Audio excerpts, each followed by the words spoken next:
sécurité.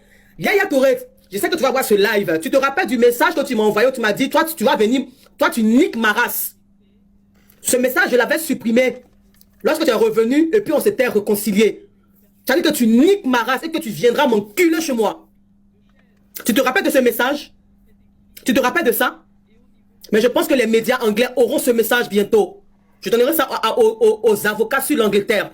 Parce que tu sais que l'Angleterre, c'est l'éthique et la morale. Donc tu devras t'expliquer. Tu vas devoir t'expliquer.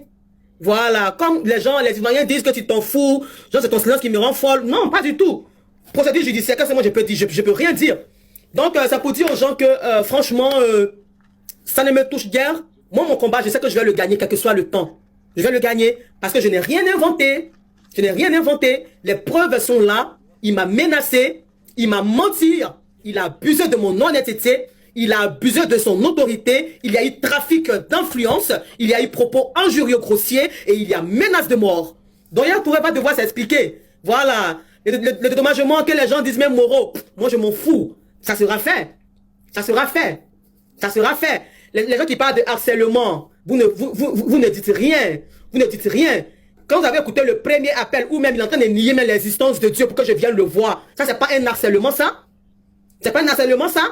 Quand la fille lui dit, non reportons, non je peux pas venir parce que j'ai le journal, après ça j'ai le reportage, et qu'il insiste pour que je vienne, c'est pas un harcèlement ça? C'est un harcèlement. Si vous voulez dire que je suis en dépression, si ça peut vous consoler que je sois en dépression, il n'y a pas de souci. Par ailleurs, je vous montre mes salaires de la RTI parce que je n'ai rien à vous cacher aujourd'hui. Voilà, de toute manière, je ne compte pas y retourner parce que quand on voit des exemples de réussite comme le maire Bakayoko, on est motivé. On est motivé à rester en France et batailler pour réussir notre vie ici. Donc, je vous montre quelques bulletins de salaire pour vous montrer que je ne perds rien, quoi. Voilà, je ne perds rien. Je pense que c'est le moment de recruter Fatim Berete. Comme elle se plaignait de mon langage là, et comme elle a toujours rêvé, voulu faire le journal, et qu'elle a vu le palab en Djoula Baoulé, et qu'elle est venue me stopper pour donner à Yaya, encore venir prendre la place, recruter-la, ou bien recruter une de ses soeurs, venir faire le journal. Je montre les bulletins de salaire, hein. Je montre ça tranquillement.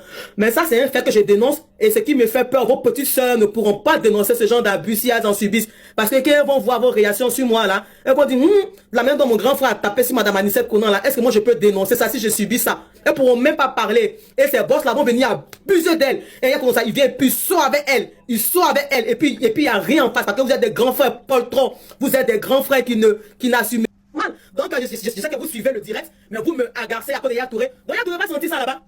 J'ai envoyé la lettre à mon avocat. Donc il va voir comment gérer ça là-bas. Voilà, ceux qui disent non que Yaya Touré s'en fout. Est-ce que vous connaissez les Anglais? Et c'est parce qu'il connaît que depuis là il parle pas. C'est ça que depuis là il parle pas. Voilà, son message de il va venir m'enculer et que lui nique ma race là. Et puis moi je lui ai répondu pour dire si c'est la mort là, je m'y attends toujours parce que je suis journaliste là. Ça l'a calmé. Ça aurait été une autre fille, elle aura peur, il va venir la frapper vraiment. Moi quand il n'y avait pas là, je prends mon courage de me défendre. Voilà, je prends mon courage de me défendre. Ça fait qu'il est impoli, mais il y a le respect. Yaya il respecte personne, il est impoli avec tout le monde. Il se joue les timides, mais c'est parce que justement il est impoli, il se joue les timides. Voilà. Donc les gens qui rient là, sachez que moi-même là, sachez que je n'ai pas fait des. Il n'est pas fait des. Mais sachez que le DG d'avant, le DG précédent, lui je paye les primes. Parce qu'il sait que c'est la prime qui motive un travailleur. Qu'est-ce qui motive un travailleur? Qu'est-ce qui motive un travailleur? C'est la prime. Il a compris ça. Donc moi il vient faire le journal à 6h30. Il me lève à 5h. Et puis, quand tu me 150 000 francs, quelqu'un qui vient faire le journal peut-être à 13h ou bien à 20h ou bien à 20h, pourquoi? Pourquoi? Est-ce que c'est normal? Est-ce que c'est normal? Est-ce que c'est normal? Je me plains maintenant parce qu'ils n'ont pas voulu. Genre, m'écouter. Est-ce que moi, ils ont quelqu'un qui a peur? Il fait ce blablabla tous les jours là-bas. Mais c'est un DG, je ne sais pas qu'est-ce qu'on lui a raconté. Il vient carrément. Pousseni, elle est venue là. C'est un gars de télévision. Donc, quand on dit le groupe RTI là, ça veut dire RTI 1, RTI 2, RTI Boaké, Fréquence 2, Radio Côte d'Ivoire et la Poix. Mais il est venu seulement se mettre, il est venu seulement se concentrer sur la une. Non.